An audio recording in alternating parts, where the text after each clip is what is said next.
Hi, Heather. Hi, Krista. How are How you are you? today? Oh, I beat we you. said at the I same asked time, first. Jinx. Yeah. I'm good, thank you. I got to spend Yeah. a weekend with my sisters in Alberta, so that was really lovely. Fun. So coming Yeah. back feeling refreshed and loved by my family, so feels Nice. good. Good feeling. And Yeah. you?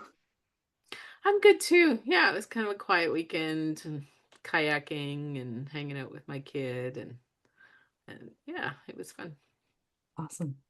It's just been such So beautiful weather here. We've yeah. like almost too beautiful to the point where it's like, okay, we need some rain seriously here. Yeah. Oh, yeah. I got home and there's my yard is covered in leaves already, and I'm like, I don't know if I'm ready for summer to be over. I know. I know. Happened so fast. So Yeah. fast. Anyway, speaking of dying leaves, it kind of leads really Good well into segue. what we talk about. As you may know from the last couple of things that I have done on Substack, I have been in and out of kind of existential dread about the state of all of the things. Um, and you and I were talking just before we hit record about, yeah, that I think a lot of us are feeling that right now. Like things are collapsing, things are dying, change is happening, and it's really difficult to process, in part because I'm not sure we really have imagination for what comes next. Yeah. And I think we have all been sold this propaganda, for lack of a better word, that these systems that we are in are the only systems that can exist, Yeah. Yeah. which is a very limiting kind of belief to be in, of course. Yeah. But it's hard, and it made me think. Actually, I remember going apartment hunting with a friend of mine one time, and we walked into this place, and someone else was living there currently. And I looked around, and I sort of like looked past the furniture and saw, oh yeah, I could see doing different things with the space. She could not see past the furniture. It was all she saw, and she Yeah. couldn't see the apartment beyond what was right in front of her. And I think Yeah. maybe that's where a lot of us find ourselves these days. Like we can't see past Yeah. what is, and what is so obviously not thriving at the Yeah. moment. Yeah. Um, so yeah, I wanted to pick your brain a little bit about, because I know these are Yeah. things that you've been thinking about. You're currently writing a book about um, transitioning into the elder phase of your life, and everything that comes with that. And I mean, I think you have spent more time walking alongside death and dying, um, in a really intentional way. That yeah, I would love for you to share some of the insights you've been riffing on, even with me, in the last hour. Yeah. Yeah, this is on my mind a lot. And I sometimes think you remember that old book that it might have been before your time, but years ago there was a book that was just the kind of its version of viral. It was like everything I needed to know I learned in kindergarten or something. It Oh was, I yeah, can't remember who right. wrote it, but I sometimes feel like I need to write a book, everything I need to know I learned from death, because it's like Mm, every time I've been in an encounter with death, something has transformed in my life. Something has gone yeah, deeper. Like I think of the really significant, like I had having a stillborn son and then losing my mom and my dad and then losing Randy and then my other friend Brenda in close yeah. proximity. And every time it's like that grows me up. Something in me deepens. Like it's my soul has a transforming kind of experience with it. Mm, And I'm really drawn to Francis Weller's work, who writes a lot about this, the wild edge of sorrow, how grief and our encounter with death is really what initiates our soul into its deeper quest. And I feel like, and Francis Weller would say this too, like we're really missing that from our modern culture. Like modernity has so worked to distance us from death and convince us that we can live apart from death, and we've even yeah. sanitized death. And when I think of like my mom and dad's death, some of my most profound encounters with were actually being with the bodies, or being with, like shoveling the soil onto my dad's coffin, like being in a Mm, physical proximity with that dying process is actually what I needed for my own grieving process, but we've so sanitized death. We send the bodies off to the funeral home and like don't want to look at that part of it because it's Hmm. like that's bringing us too close to death. And it's because of that partly that we are in this place where fear is so dominant in how we're facing potential for collapse, and I'm not just potential, but there are systems that are going to that need to collapse right now. Yeah. And we see this huge resistance to that in the political system, in the like choosing authoritarian systems, because hopefully the authoritarian systems can rescue us from that fear and keep us safe. Yeah. But the fact of the matter is that capitalism is an unsustainable model. It's Yeah. been built on a belief system of like there needs to be continuous growth in order for Yeah. capitalism to survive. But the earth keeps telling us that that's absolutely not possible. You continue to grow, and that's a cancer. That's not an Yeah. organic system. And so it's a system that absolutely, in order for the earth to survive, that system needs to die because Yeah. they're working against each other. And so, but if I live in this fear of death, and I'm so addicted to the delusion of capitalism, which we are, like we're so hooked into that system that we Yeah. can't see anything beyond it. And our imaginations stop because of the fear. And as we know, you go into fear brain, you get stuck in your amygdala, Yeah. can't even like access the prefrontal cortex to think beyond that, to have deeper, more creative thoughts. And it's like, and I listened to a podcast this weekend about post-capitalism, guy named Elnor Lara, who lives in Costa Rica, who I've actually met because he co-founded the retreat center I worked at. He was talking about capitalism essentially as a deity that, and I so Right. appreciate that language. And he's not the first to talk about that, but that it's a god that we're worshiping, and it's like this god is so intent. It's like a cult leader, essentially, keeping us hooked into the belief system so that we can't see anything beyond it, so that we can't Yeah. create something and that's where we're all so stuck. And Yeah. so in order, and this going back to Francis Weller's work, who I bring in a lot, is like he talks about how we're living in a trauma culture, like we're Yeah. stuck where we're in this trauma bond with capitalism, cannot imagine ourselves on the other side of it. And what we really need to bring back into our cultures, into our relationships, is more of an initiation culture where we're initiated into a new level of soul growth, but we're staying stuck. We can't do that work because and this is what he says, is like initiation requires an encounter with death. Like we have to be in relationship with the dying process in order for us to grow beyond what needs to die. So we're hanging on to a system that needs to die because we're so afraid of imagining beyond that. Because how Yeah. can we imagine it? Like everything is predicated on a capitalist system. Everything we Yep. do, like capitalism, is threaded through our school systems. We're taught capitalism from infancy on as our system. And that's Yep. the only way we can see the world, we can imagine the world. But as you begin to release that addiction, or do your best to do the work of initiation into something else, like there are so many other ways that we could run this system. We could actually change it. I just finished reading a book called Stolen Focus, which I highly recommend, Mm. and he Yeah. talks about how um, social media is really keeping us hooked into a certain way of thinking too, because then we stay addicted to social media. But he says it wouldn't take much for us to decide as a collective that we are not okay with surveillance capitalism. And Yeah. surveillance capitalism is what is watching you, the algorithms that are watching you to know Hmm. what to Hmm. advertise to you, etc. And it's much more complicated than that. But we could collectively decide that's an unhealthy model. We're not growing into mature adults with any kind of attention span, because Yeah. that model is we're allowing it to run rampant. But we could make another choice.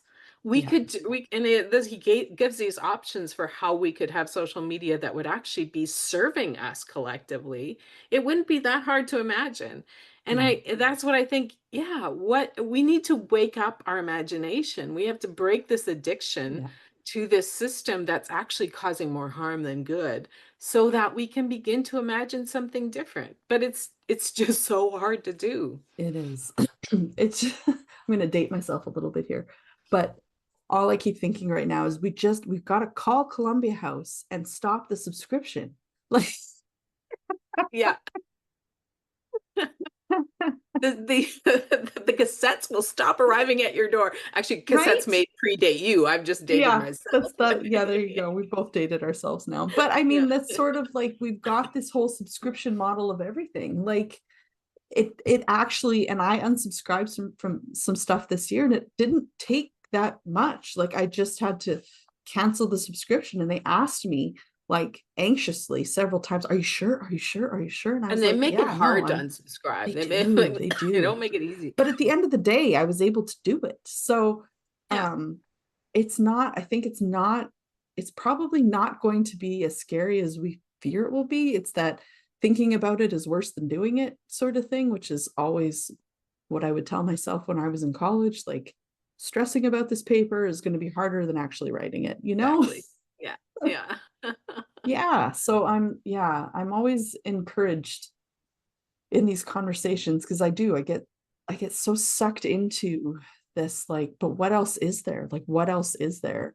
And I start to despair because it's like I don't I'm Yeah. not seeing anybody else put forward something that seems sustainable or workable or scalable or whatever. But maybe, and again, you and I've talked about this before too, maybe it's not about getting bigger, maybe it's about getting smaller again. You know, like maybe we start having more local stuff. And you said, was it Francis Weller as well, who's talking about building culture, Yeah. getting back to rebuilding culture that we've kind of Well, lost to the machinations of empire and colonialism. exactly. Well, that's what he says. I think it was Francis Weller. I read several different people this weekend when I was kind of ruminating on these things, and Yeah, he said that we actually don't have culture anymore. Like capitalism yeah, has essentially wiped out culture, essentially, yeah, and what we have is an addiction to a system. yeah, And in order to revive that, we need to begin working on that on a local yeah, level and bringing back things like ritual. He's a big yeah. believer in ritual and ceremony and remembering how to be in those collective spaces of ritual Hmm. together so that we can um initiate ourselves into something Yeah.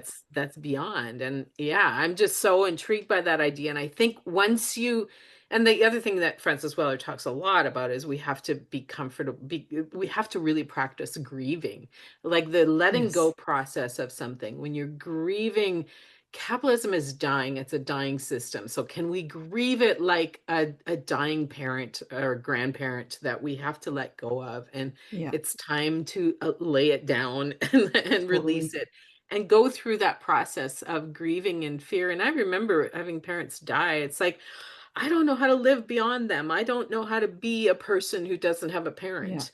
And yet, I do because I had to. I've learned it. And we do. Totally. And we walk through those times. But if we don't actually, and this is where we keep going back to our holding space work is such Yeah. critical work. It's like if I Yeah. don't know how to hold space for that grief, for the big emotions, for the fear, for the liminality of that Yeah. process, then we're kind of staying stuck and Hmm. intentionally trying to cling to something that's an old model. Yeah. Yeah. Well, even as you were speaking about, experiencing your parents' death, I was thinking about, the deaths that I've experienced too, and how part of you is like, why isn't everything stopping? Like my life feels like it's changed so dramatically. Like, why is everything continuing to go? But that's how life goes. Like, life Yeah. continues to happen, even amongst death, which is sort of a wild revelation, actually, because it Yeah. feels so final, and yet things continue in the same Yeah. breath, right? Which is, I think, another. piece that gives me hope too, because it's like, yes, death will happen, and also life continues to happen.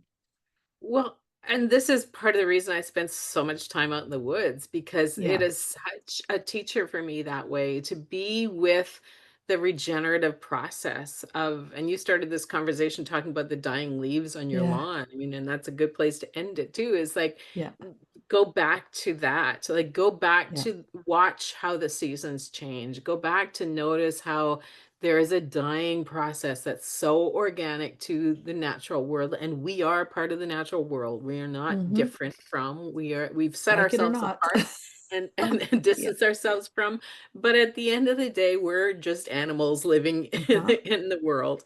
And almost every day I find myself sitting out on the nurse logs in the forest, and they are Yeah, lying on the forest floor, rotting for 100 years, feeding the forest yeah. and giving nutrients to new trees. And there are bugs and moss on top of the nurse logs. And I think, yeah, and this is where you talked about the book that I'm working on. That's the kind of Yeah. some of the basis of that book, is like, how do we see the world as a regenerative place where we're reimagining death, or not reimagining, we're returning to a natural Yeah. understanding of what dying is, so that we can see there is some hopefulness in that. Like, it's Hmm. not just the greatest thing to be afraid of in the world. It's like, okay, so how can I live into something that allows me to be like that nurse log that is going to be feeding the forest floor? I'm feeding my kids beyond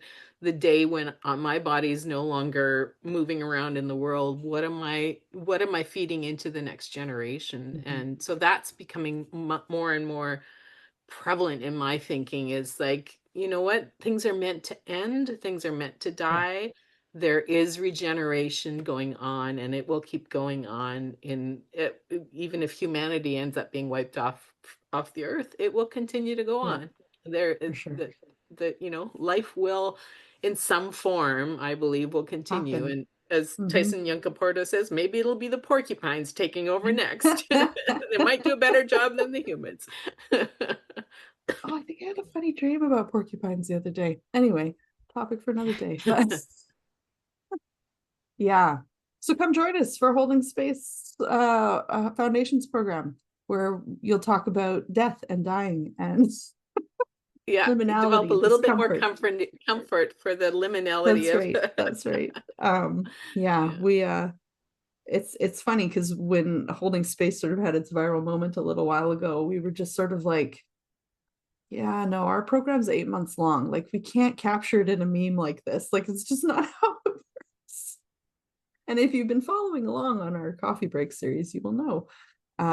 Yeah, I feel like There's still lots to talk about that we're so just scratching much, the surface of. Yeah. so much. Yeah, so registration is open. Feel welcome to join us. We've got another Leadership for Liminal Spaces webinar coming up. We've moved the date of that now to the beginning of October. Yeah, We'll October update the website, and 2nd, I think. Yeah. yeah, we'll update the website with that information so that it's accurate. Yeah, we'd love to have you involved in these conversations, because the more folks that are imagining and dreaming, the bigger the imagination and the dream becomes. So come Yeah, participate. and like you and I said before we started recording, it's like you were talking about your existential dread, and I totally get that. Yeah, And I turn my attention to what's right in front of me. And this is a yeah, lesson I learned from Christina Baldwin. It's like, what's 6 feet in front of you? Like, yeah, I can build beautiful things in this circle of influence. It may be too late to change what's going on in the world around us, yeah, but we can build really beautiful, hopeful things in our totally. sphere of influence. And so that's my intention, to spend the rest of my days doing what I can in that space. Yep, ditto. Same here. Alrighty, we hope you will come and join us and do the same, because we obviously love talking about this stuff and we love talking about it with lots of people. So we will see you when we see you for another coffee break. And yeah, best of luck to all of the parents out there and kids who are getting their families ready to dive back into the school year. Okay. Um, This is the first year in 25 years that not one of my kids is going back to Oh, school in the fall weird. because my youngest just finished her university degree. So yeah, Oh, speaking of weird. life changing. Oh my gosh. Well, my oldest is graduating this year, so yeah, that's going to be a whole new phase. Yeah. Wild. Anyway, speaking of liminality and things ending, it happens whether we want it to or not. Exactly. Life And continues. yeah, and on that note, we will see you next time.